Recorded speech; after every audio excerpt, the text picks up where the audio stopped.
잘 지내셨어요? 네. 예. 오늘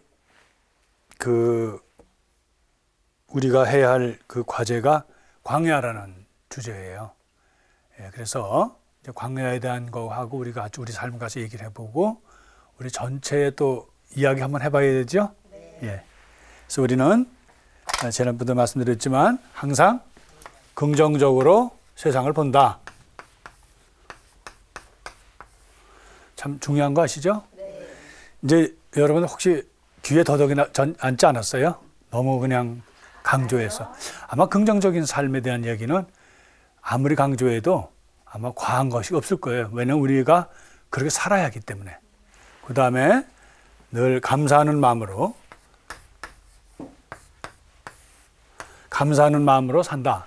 그래서 늘 우리가 누구에게 베풀어 준 것에 대해서 감사하는 거 아니고 누구에게 베풀어 준 것은 아무리 크고 또 내가 기억한다 하더라도 그것에 대해서 내색하지 않고 기억하지 않는 거, 그게 아마 우리 동양의 또 아름다움이 우리 신앙의 또 제일 중요한 거라고 봅니다. 그러나 누가 나에게 베풀어 준 것에 대해서는 감사할 줄 아는 사람이면 그 사람은 인격적으로 원숙된 사람이고 또 하느님께도 감사할 줄 알면 그것은 신앙적으로도 성숙된 삶이라고 봅니다. 우리가 얼마만큼 감사하고 사는가 중요하다고 봅니다. 오늘 어떤 그림을 그릴까요? 오늘은 우리가 너무 하나만 그려서, 그죠?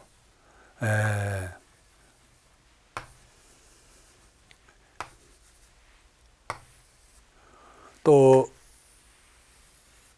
이번에는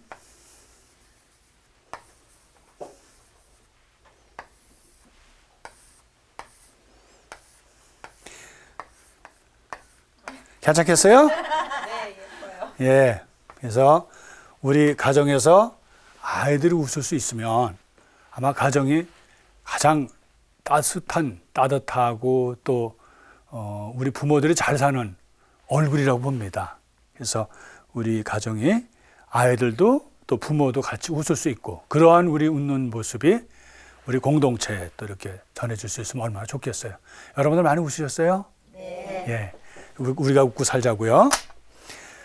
그럼 오늘 우리 전체 주제 광야라는 그 의미, 우리가 그 시나이 산에 우리의 주 구약에 있어서 삶의 바탕이 특히 모세오경을 보면요, 시나이 삶이 그 전체의 그 자리로 돼 있어요.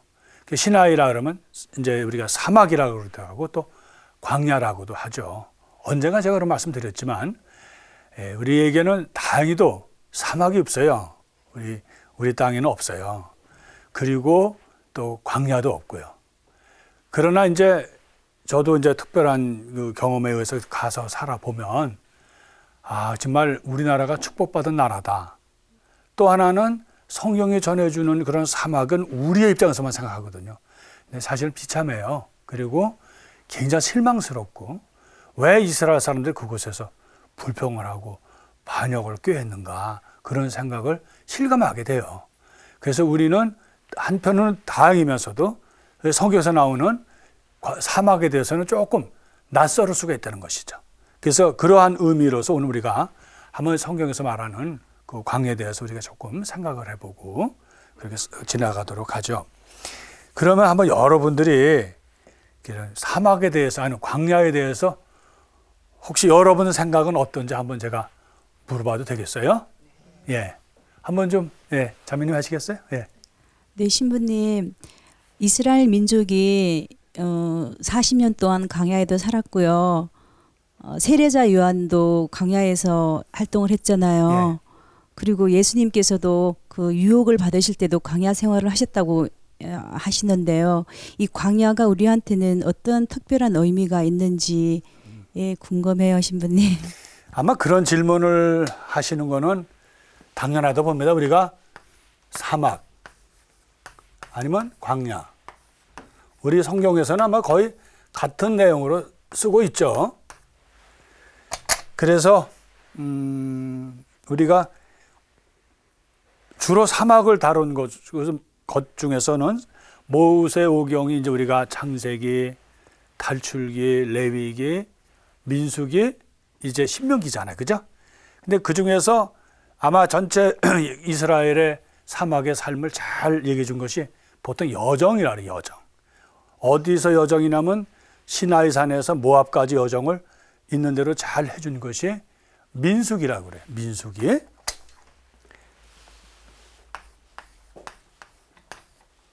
제가 언제 그랬죠? 천재는 글씨를 못 쓴다는 얘기가 있어. 그 얘기 듣고부터는 제가 글씨를 잘 못 써요. 민수기인데 이게 백성의 숫자란 뜻 아니에요. 한문으로. 근데 이걸 한번 우리가 잠깐만 보면은 원래 구약 성서의 제목을 이제 유대인들은 그 시작하는 그 성경이 시작하는 그 글자를 가지고 이제 성경 이름으로 삼아요. 그래서 여기서 유대인들의 정통이라면은 와에다바르라고 해야 돼요. 나발이라는 나발. 오늘 그냥 하나만 우리가 성경을 좀 써볼게요. 다발. 예. 이게 다발이라는데 말하다라는 뜻이에요. 다발이라는 말이. 근데 요거를 들어가서 와이어 다발이라면 그리고 하나님 말씀하셨다.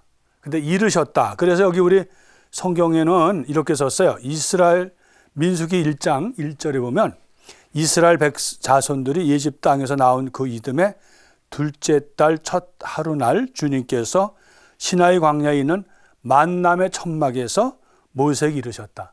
그러니까 이제 우리가 만남의 이동 성막이라는 게 있잖아요. 거기에 만남이라는 그런 자리가 있거든요.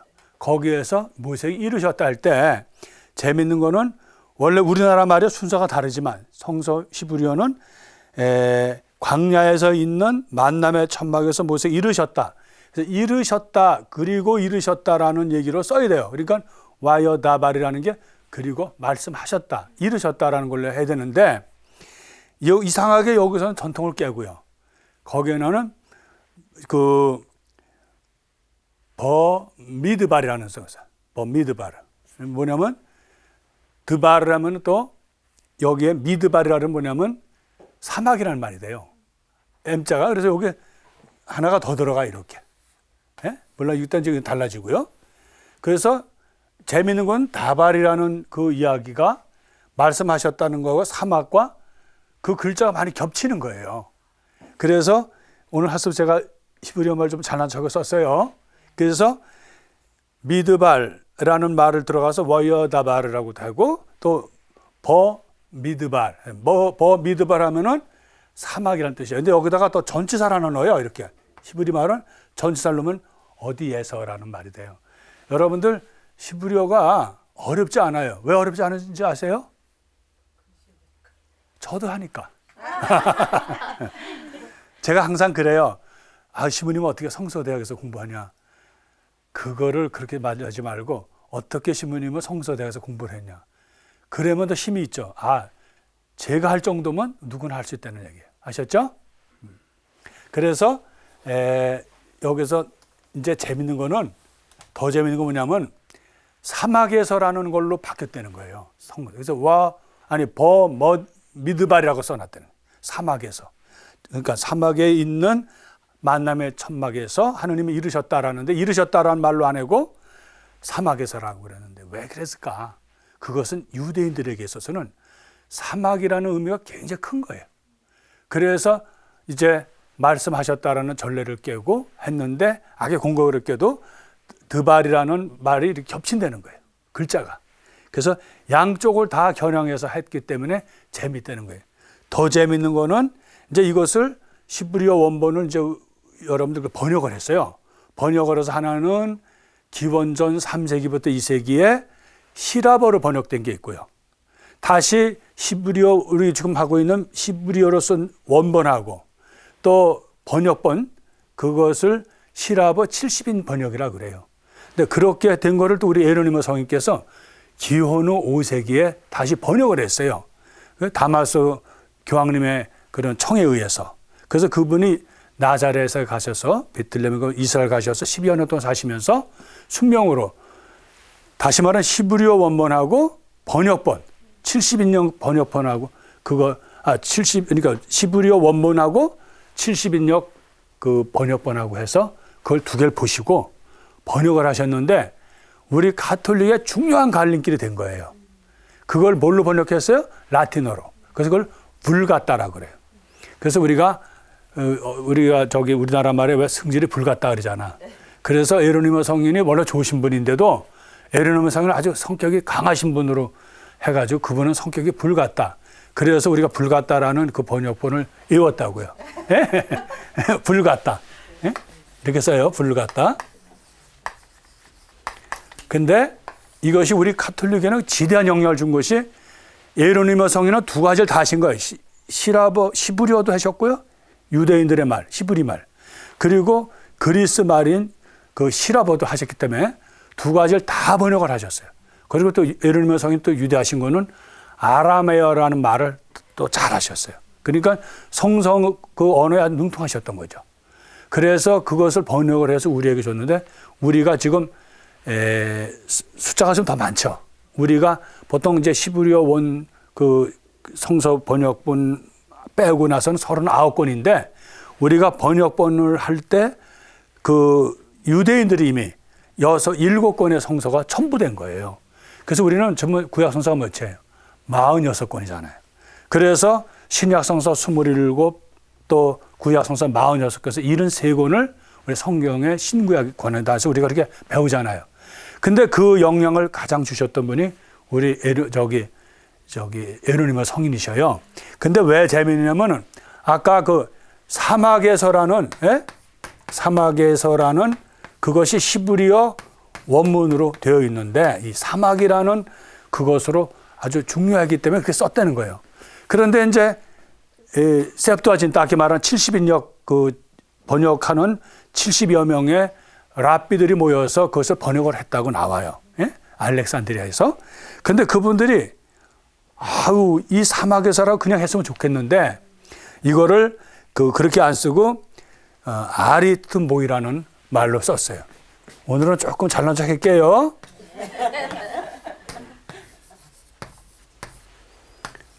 아리트모스면 숫자인데 복수로 해서 아리트모면 숫자들이에요. 이게 뭐냐면 전부 숫자가 많거든 거기에. 여기저기 우선은 1장 20절에 보면 전투를 할 수 있는 각 지파의 그 병력 숫자를 적어놔요. 뭐 6만 얼마고 막 이렇게. 그리고 또 12를 갖다 다 하려면 얼마나 숫자가 많아. 그러니까 아마 그분들이 번역할 때 전부 맨 숫자같이 보이니까 숫자들이다 라고 한 거예요. 그 다음에 또 두 번째는 레위 지파, 제사를 지내는 레위 지파를 또 분려놓고 그 지파대로 해서 또 숫자로 또 써놨어요. 그리고 또 뭐냐면 7장에 가서는 또 봉헌물의 그런 숫자, 종류. 그리고 또 숫자를 또 쓴 거예요. 그리고 또 너무 재미있는 건 두 번째 또 인구조사라거든. 첫 번째도 하고 아까 거는 첫 번째 거고요. 1장에 나오는 거. 이번에는 또 다시 인구조사가 있는데 그때도 다시 숫자로 또 나오는 거예요. 그 다음에 또 나가선 미디안과의 전쟁에서 노획한 그 노획물이 있어요. 그걸 또 나열해서 숫자로 얼마를 빼서 어떻게 했는지 그런 얘기를. 그러니까 아리트모이라는 건 아리트모스라는 그 히라버의 단수예요. 그래서 숫자들 이렇게 쓴 거예요. 그래서 이분들이 벌써 우리를 내다본 것 같아. 지금 우리가 있는 우리를. 왜 그런지 조금 더 알려드릴게요. 그러니까 이제 예루살렘 성인은 차라리 여기 사막에서는 버미드발이라는 데서 번역을 했으면은 이렇게 숫자라고 할 텐데 이걸 뭐라고 또 하셨냐면 누메리라고 그랬어요. 누메리라는 게 여러분 멋있죠?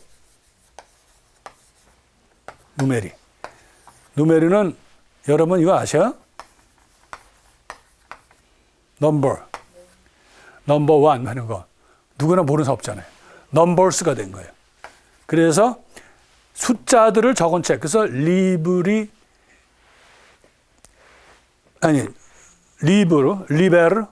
누메리라고 썼어요. 그게 뭐냐면 숫자들의 책이다 이렇게 바꿔버렸어요. 그래서 다시 우리 영어로는 The Book of Numbers라고 했어요. 숫자들의 책이라고 이렇게 바뀌어버린 거예요. 그래서 너무 여기에 좀 할애가 됐으면 죄송한데 왜 숫자들로 돼 있느냐? 그분들은 우리를 본 거예요. 현대인들은. 왜? 현대인들은 숫자에 좌우되잖아요. 우리 지금 너네 그 아파트 몇 평이냐? 숫자. 너 부부가 우리가 지금 이것저것 다 해서 총 은행에 있는 돈 액수가 얼마지? 그 공이 더 몇 개 가지고 또 왔다 갔다 하잖아. 공이 하나 더 있냐? 마냐? 응? 그렇지. 또 수능 점수가 얼마냐? 그 목숨 걸잖아요, 지금. 그죠? 그러니까 우리가 당신 몇 년도생이야? 예? 또 군인 갔다 온 사람들은 몇 번 언제 들어갔다 오고 뭐. 하여튼 우리에게 아마 죽어야 그 숫자도 끝날걸요. 그 사람은 언제 몇 년 태어나서 몇 년도 죽었으니까 아마 비석에는 또 안 끝나죠. 그러니까 이 저자는 숫자가 중요한 줄 알고 그렇게 쓴 것 같아요. 그래서 제가 성경을 읽다가 졸리면은 어디서 제일 졸리냐면 이 민수기에서 졸려요. 그래서 제가 이렇게 성서 강의할 때 꼭 권유를 하죠. 도저히 불면증 걸리는 사람들. 예? 민수기를 피고 거기서 벽에로 삼아 자라는 거예요. 예? 그러면 잠이 너무 잘 온다는 거예요. 아셨죠? 네. 그리고 그 다음에 그런 민수기의 그 전체 얘기는 아주 간단해요. 36장으로 되어 있거든요. 1장에서 10장, 또 10장에서 21장까지, 그 다음에 22장에서 나머지인데 간단한 게 뭐냐면 시나의 산을 중심으로 해서 시나의 산에서 이제 앞으로 떠날 여정을 준비하는 거였어. 1장부터 10장. 그래서 너네들은 뭐 어떻게 재물봉헌을 하고 어떻게 대형을 갖추고 뭐 하여튼 뭐 복잡해요. 그리고서 이동을 하는 거예요. 이동을 하고 그 다음에 나중에 모압 평야까지 가서 그걸 정복을 해요. 그래서 거기서 그들이 정착을 해서 왜 정착을 해요? 앞으로 여호수아가 가나안 땅을 정복하는 그러한 요르단 강 건너편, 동편에 그들이 진을 치고 준비를 한 거예요. 그래서 이렇게 시나이 산에서의 이제 준비 여정, 이동일 여정이라 하죠. 어디로 여정? 모압으로 인해 사실은 약속된 땅으로 가는 여정이에요. 그리고 3부가 이제 20에서 36장까지는 보면 거기서 체류하면서 있었던 뭐 법규라든지 또 여호수아를 사령관으로 초대한다든지 모세 후계자로 뭐 이런 얘기들이 쭉 나옵니다. 우리가 오늘 뭐 저기 민수기 강의가 아니니까. 근데 오늘 내가 이런 얘기를 하냐면 바로 이스라엘 사람들에게 있어서 그 여정의 제일 중요한 부분이 이 민수기의 중요한 부분이 여정이라는 거예요. 사막을 걸었다는 거예요. 그래서 이것을 후대의 예언자들도 이 사막의 의미가 뭐냐? 과연 왜 하느님은 그렇게 이스라엘 사람들을 아주 오아시스나 어디 좀 해변에 낭만적인 데로 왜 초대를 안 하고 왜 그런 데로 초대를 했겠냐? 아까 자매님이 왜 그럼 특별한 의미가 있냐? 사실 특별한 의미가 있어요. 예? 그래서 이제 오늘 같이 얘기하자고 이제 하고 싶은 얘기는 이 사막이라는 것이, 광야라는 것이 이스라엘 사람들에게 제일 먼저 두드러지는 게 뭐냐면 불평을 했다는 거예요. 사실 불평할 만도 해요. 왜? 먹을 물이 없는데. 여러분들 사막에서 우리가 생각하듯이 그렇게 갈증이 있는 그런 게 아니에요. 죽고 살아요. 예, 저도 거기 뭐 짧지만 원래 짧게 치료한 사람이 오래된 사람보다는 더 많이 알잖아. 더 떠들고. 그래서 거기서 이제 지내면서 진짜 목이 어떻게 마를 수가 없어요. 하여튼 5분 간격 물을 마시라고 그래요. 얼마나 건조한지. 예? 그리고 막 트고 난리가 났어요. 그렇게 해서 그 시내를 한 열흘 거기서 자고 이동하고 했거든요. 뭔지도 모르지 우리는. 왜냐면 맨 벌판이니까 아랍 운전수가 큰 트럭을 개조해가지고 우리를 전부 신부들이죠. 신부들을 데리고 이제 이동을 하고 그때 유대인들 이제 교수들 몇 분하고 저희 또 성서대에서 나가신 교수 신부님하고 이래서 나가서 이제 했어요. 저에게는 굉장히 큰 그 경험이었죠. 그런데 제일 힘든 것이 사막은 죽음과 연결되어 있구나. 그때서 제가 거기서 살아보고 짧은 생활이었지만 이스라엘 사람들 불평할 만도 했구나. 아니 먹을 물이 없는데 아이고 주님 먹을 물도 없습니다. 여길 초대해서 감사합니다. 주님 너무너무 좋습니다. 이렇게 정신병자 같은 사람 누가 있겠어요. 다 우리를 죽이려고. 그래서 여기 이렇게 나와요. 그 죽음이라는 데 거기를 보면은 여기 저기 탈출기 보면 또 민수기도 나오지만 모세가 이렇게 탈출기 14장 11절에 이렇게 나왔어요. 에집트에는 몇 자리 죽을 무덤이 없냐는 거예요. 몇 자리가 없어서 이 광야에서 죽으라고 우리를 데려왔어. 어쩌자고 우리를 에집트에서 이끌어내 이렇게 만드는 것이야. 그전에는 저는 이렇게 생각했어요. 이거 저 사막을 체험하기 전에는 아유 그래도 어떻게 하나님이 하시는 일을 그렇게 모르고 불평을 하느냐 그렇게 생각을 했어요. 근데 오히려 안 하는 사람이 이상하더라고요. 예? 그리고 여기 또 어디죠? 민수기 거 한번 잠깐 볼까요? 여기 이렇게 써 있어요. 민수기 14장 2절에 보면 이런 말이 나와요. 이스라엘의 모든 자손이 모세와 아론에게 투덜거렸다. 온 공동체가 그들에게 말하였다. 우리가 차라리 이집트 땅에서 죽었더라면 아니면 이 광야에서 죽어버렸으면 이렇게 불평을 했다는 거예요.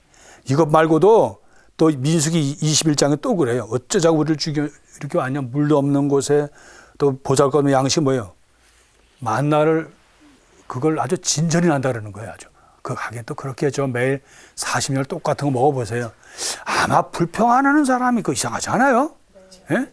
저는 근데 그걸 이렇게 선동하는 건 아니에요. 여러분들. 불평 안 하고 선동하는 건 아닌데 우리가 이렇게 편안하게 우리가 사막도 모르는 우리 이런 강의에서 그 얘기를 하면 이스라엘 사람들이 이해가 안 간다는 거예요. 근데 가서 정말 지내보고 나도 그 안에 들어가 보면 분명히 제가 불평하는 데서 1번이었을 거예요. 막 그냥 불평하고 막 돌아놓고 막 뭐 우리 또 데모에 또 왜 또 있잖아요.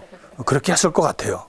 예? 그래서 이렇게 광야는 생명의 위협이 된다는 거예요. 죽음의 위협. 그래서 아브라함의 그 첩에서 그러니까 사라의 부인인 누구죠? 하갈에서부터 얻은 이시마엘하고 거기서 사라가 쫓아내잖아요. 근데 그 쫓아내는 거기에 광야로 나와요. 광야라는 건 뭐냐면 아주 형편없는 이제 죽음과 연결되는 그러니까 넌 죽어버려라 그런 것으로 연결되는 이스라엘 사람들에게는 그러니까 사막은 한편으로 얘기하면 생명의 위협과 또 위험이 많아요. 맹수들도 있죠. 거기에도 뱀도 많더라고요. 그 사막에 그 메마른 곳이 있어요. 우리도 이렇게 봤는데 아주 싸나워요. 그래서 불뱀이라는 말이 맞아요. 불뱀. 예? 왜 그저 하느님이 아직 불뱀을 보내갖고 막 물어 죽겠잖아요. 예?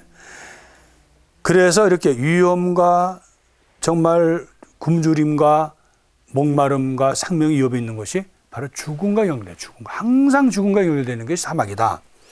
근데 여기서도 다시 가만히 들여다보면 그러면 과연 죽음만 있느냐? 근데 예언자들에 의해서는 또 그것은 하나의 그 수련하는 과정으로 쳐요. 그래서 이렇게 나와요.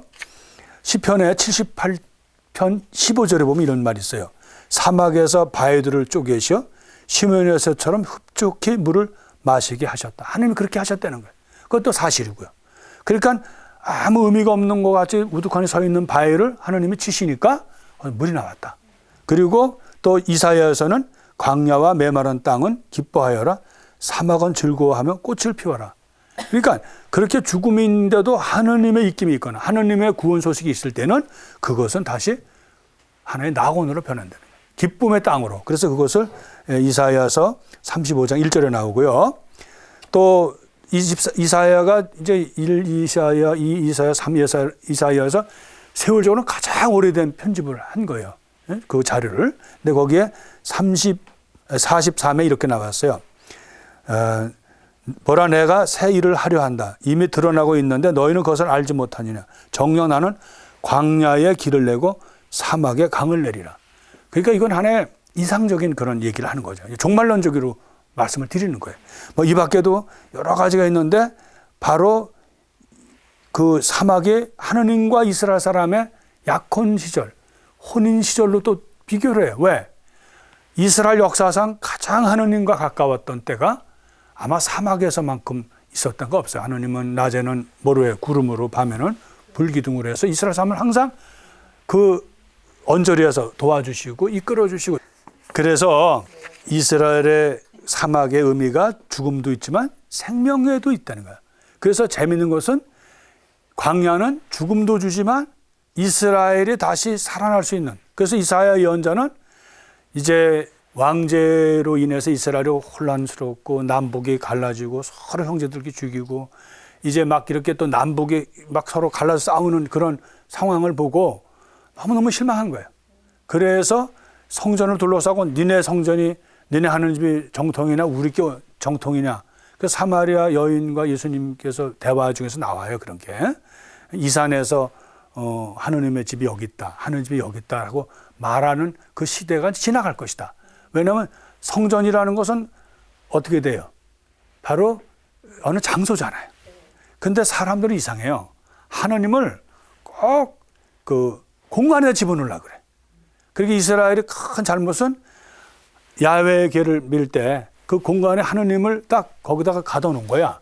그 미국만 가면 이긴다 하는 그런 지금으로 하면 부족 같은 거지. 예? 그래갖고 결국 어떻게 돼? 엘리 사제 때 대패배를 했잖아요. 빼앗겼잖아요. 빌리스티아한테. 그리고 나중에 이스라엘 사람들 어떤 또 관념이 있었냐면 예루살렘에 하느님의 집이 있는 한은 이스라엘은 안 멸망한다. 그런데 어떻게 됐어요? 예? 저 바빌론에서 다 무참하게 다 버려졌잖아요.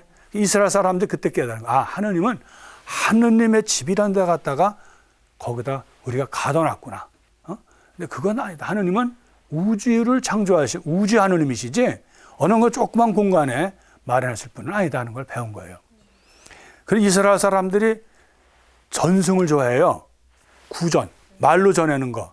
성문하는 거 별로 안 좋아해요. 여러분들 이제 나중에 성경 읽어보시면 많은 경우가 말로 전해서 구전으로 내려왔던 것을 나중에 아주 후대서야 성문화가 된 거예요.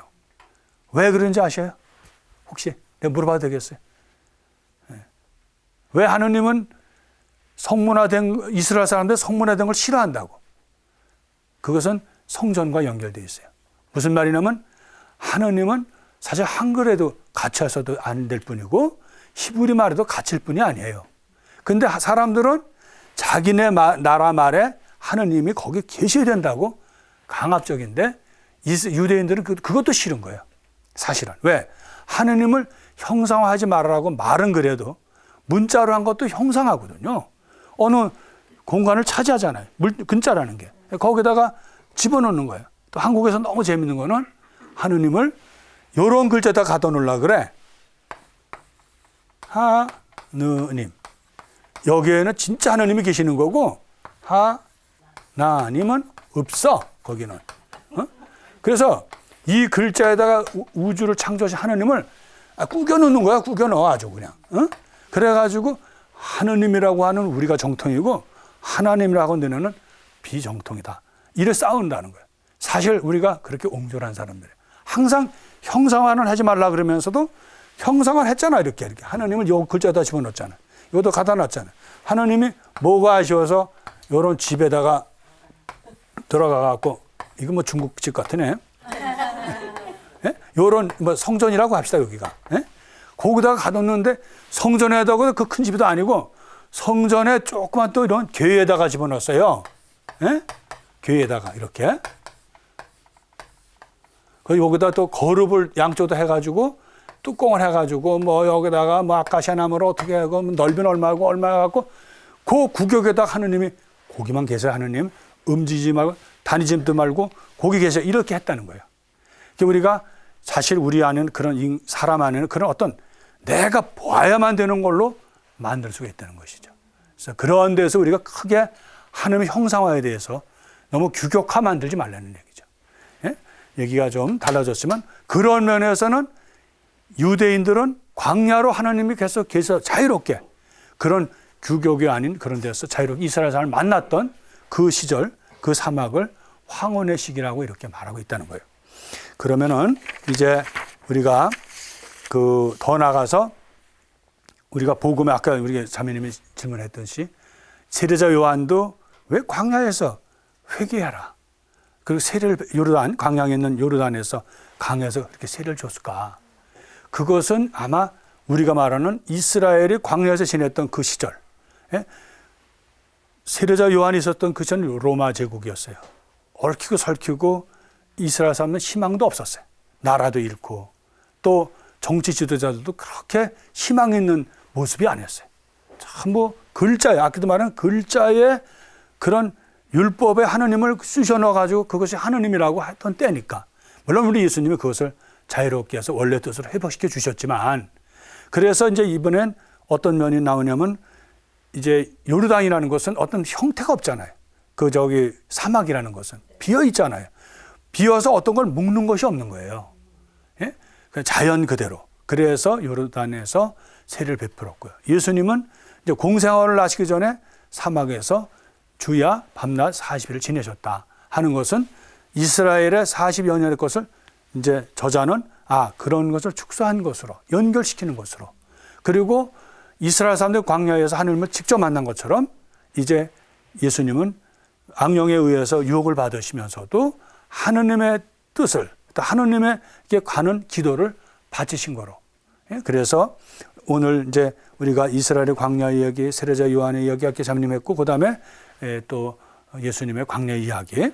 그러면은 이 광야라는 건 그럼 과연 뭘까? 이 광야를 얘기하고 예수님과 세례자 요한이 공통적으로 한 얘기가 있어요. 회개하라는 거예요.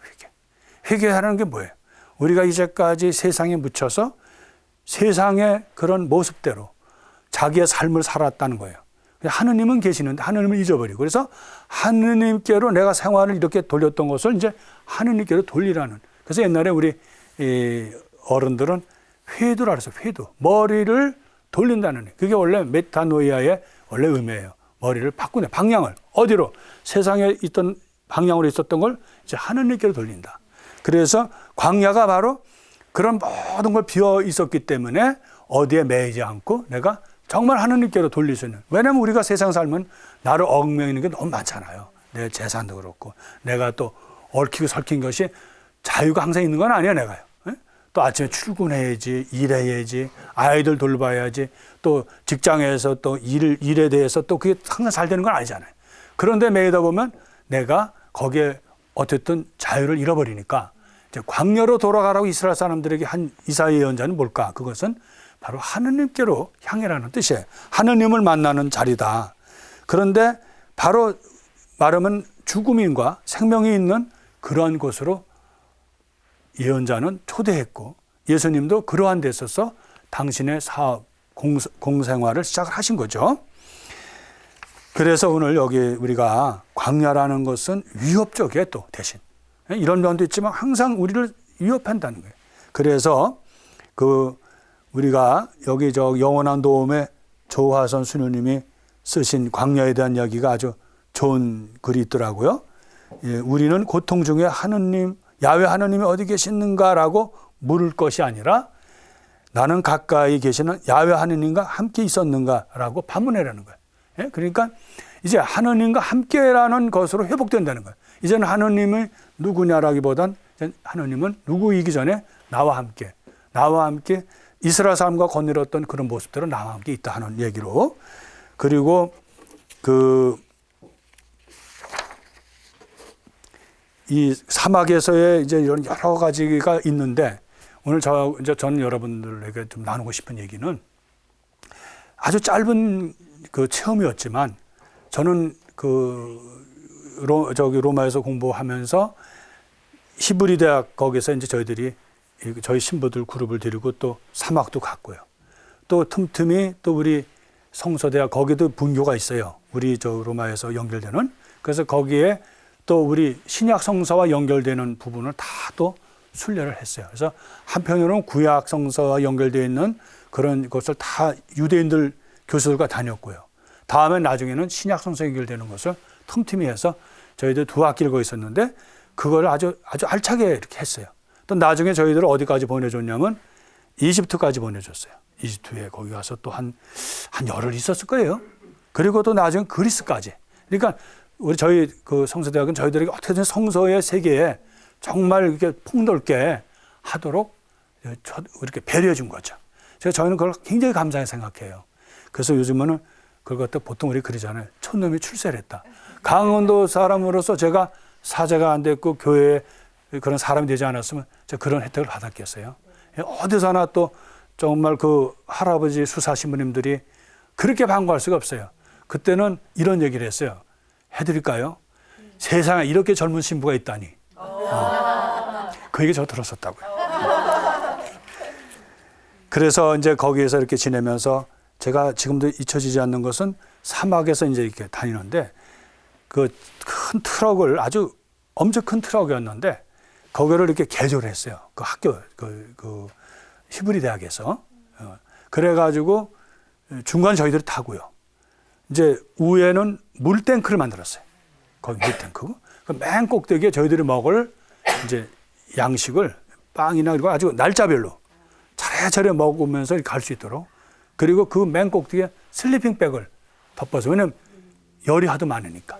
그래서 그 차는 저도 한번 못 봐서 그렇게 큰 차에다가 특별하게 고안을 했는데 엉성해요. 정말 거기에 어울려요.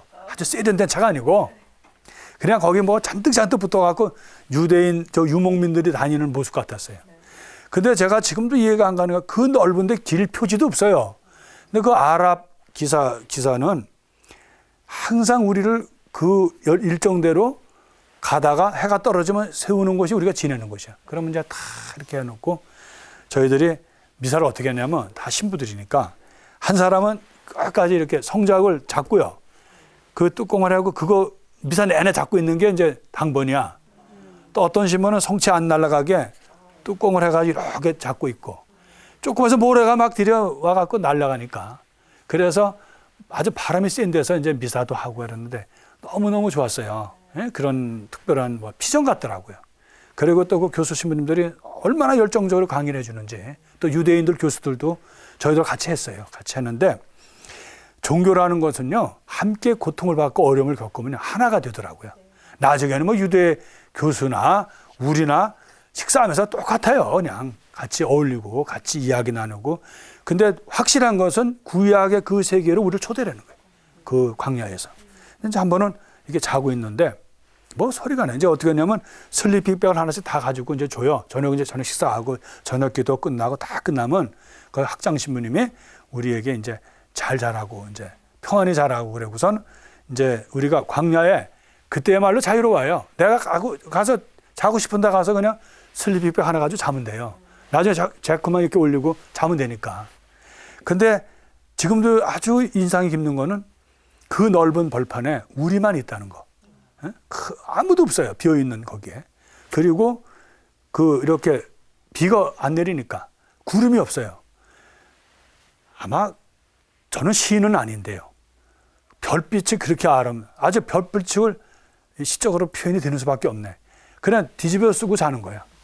아침에 일어나면 그냥 별빛이에요. 새벽에 일어나면.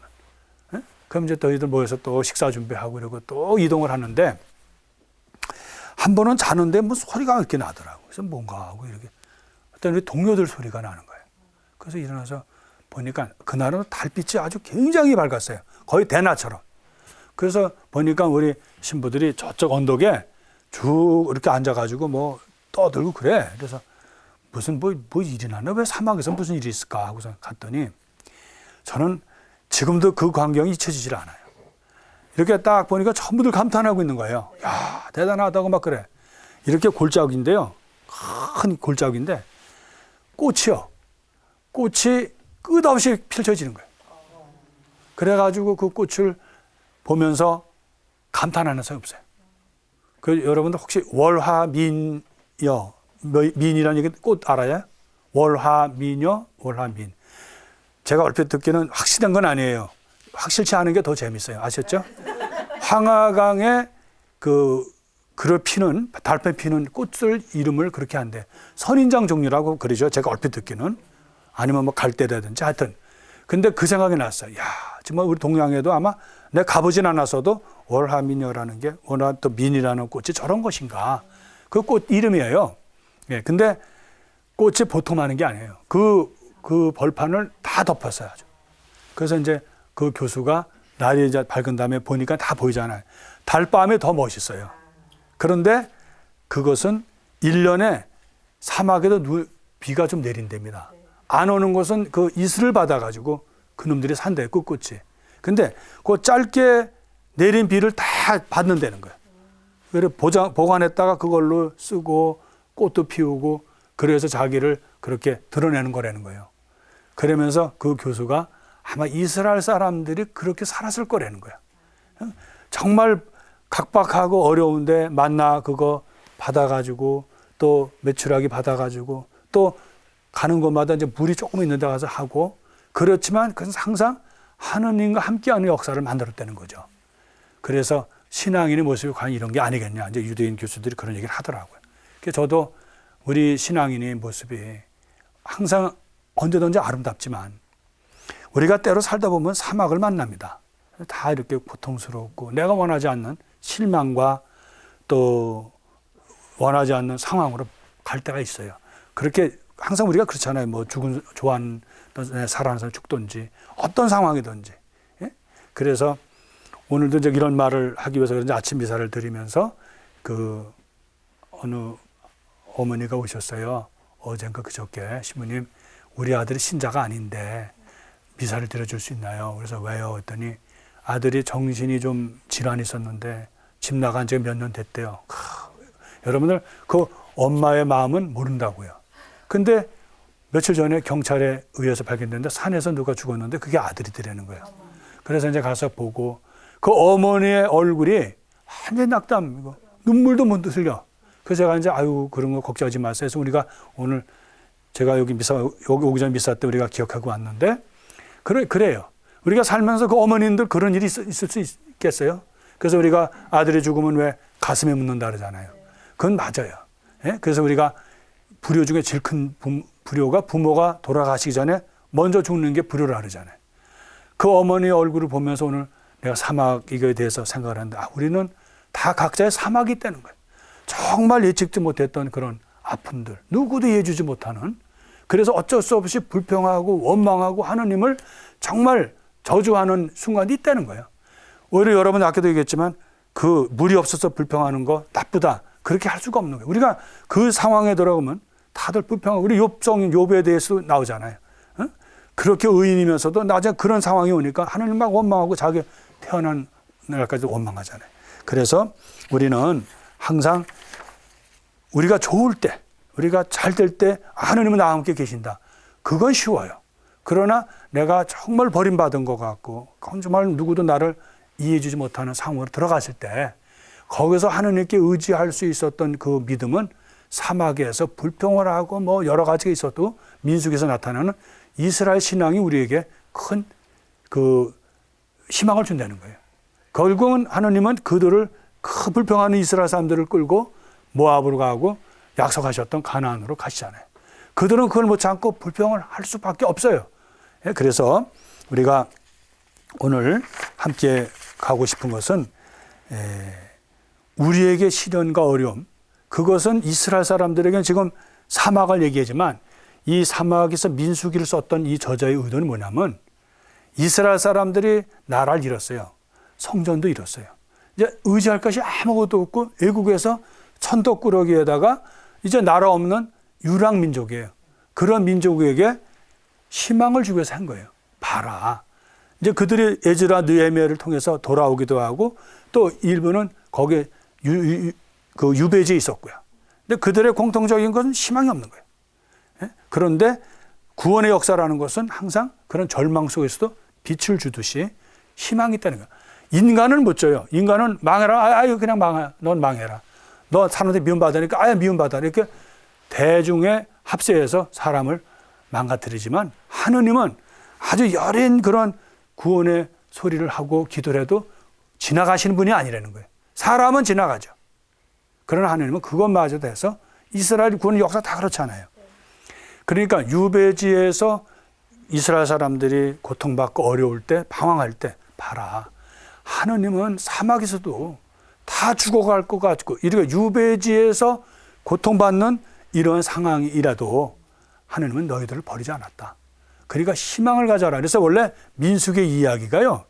이스라엘 그 절망에 빠져 있고 시리에 빠져 있는 그 이스라엘 사람 그 수치를 당하고 수모를 겪는 그들에게 희망을 주기 위해서 하는 얘기예요. 무슨 얘기냐면 사막이라는 그런 험악한 상황 속에서도 하느님은 그들과 같이 지내셨고 그들을 버리지 않으시고 전쟁이 일어나고 또 아말렉 같은 그런 막강한 군대가 쳐들어와도 사람들은 아마 나 몰라라 할 수 있었겠죠. 그러나 하느님은 끝까지 여호수아와 모세를 도와서 그 전쟁으로 이끌어 주셨다. 그리고 사람들은 하느님이 정말 약속을 지킬까 의심했지만 하느님은 성실하신 분이라서 가나안에 그런 약속의 땅을 주셨다. 이게 봐라 이거지. 너네들 희망을 잃지 말아라. 그리고 이스라엘 사람들이 너무 놀란 거는 이사야 예언서도 그렇지만 이게 갈수록 성숙돼요. 그래서 초반에 이스라엘 2예언서보다 이사야 3예언서는 종말론적으로 하면서도 굉장히 이것이 성숙된 신학을 갖고 있다는 거예요. 그래서 오늘 우리가 여러분들과 같이 광야라는 건 다 나름대로 광야를 품고 살아요. 그것이 형태가 다를 뿐이고 이스라엘 사람에게도 진짜 광야냐 아니면 바빌론 유배냐 그러지만 다 같이 절망스럽고 곤욕스럽고 하느님을 바라보지 못하는 순간도 있다는 거예요. 놀라운 것은 하느님은 우리가 절망에 빠지고 정말 하느님을 잊어버리고 심지어는 하느님에게 손가락질을 하더라도 우리가 자식이 아무리 나를 미워하더라도 자식이잖아요. 하느님은 우리를 사랑하시기 때문에 우리는 잊어버릴지 몰라도 젖먹이를 가진 엄마가 자식을 잊어버릴지라도 나는 너희를 잊어버리지 않는다라는 것이 하느님의 사랑을 이사야 예언자가 고백을 했어요. 우리가 하느님이 우리를 얼마나 사랑하시는지를 우리는 몰라요. 우리는 우리의 그 쌓여서 불평하고 원망하는 것만 있는데 사실은 하느님은 우리를 정말 사랑하시고 이끌어 주신다는 거. 그래서 오늘 제가 여러분들 같이 주제를 광야로 같이 이렇게 했던 거는 우리가 광야로 같이 나가보고 그 광야에서 피었던 꽃이 그게 우리 신앙의 모습이라는 거예요. 아무리 험하고 어렵더라도 우리는 우리의 신앙을 정말 하느님 앞에서 하느님 영광을 위해서 우리가 그것을 하면서 정말 우리의 꽃을 펴야 돼요. 어떤 꽃을요? 시련과 어려움이 있더라도 또 때로는 불평하더라도 우리의 신앙의 꽃을 펴야 된다. 그것을 여러분들 나누고 싶어서 오늘 이런 말씀 드렸습니다. 우리가 정말 하느님을 또 하느님의 사랑을 잊어서는 안 됩니다. 한 주간 정말 하느님의 사랑과 함께 지내시고 더 멋있게 다음 주에 또 만나죠. 감사합니다.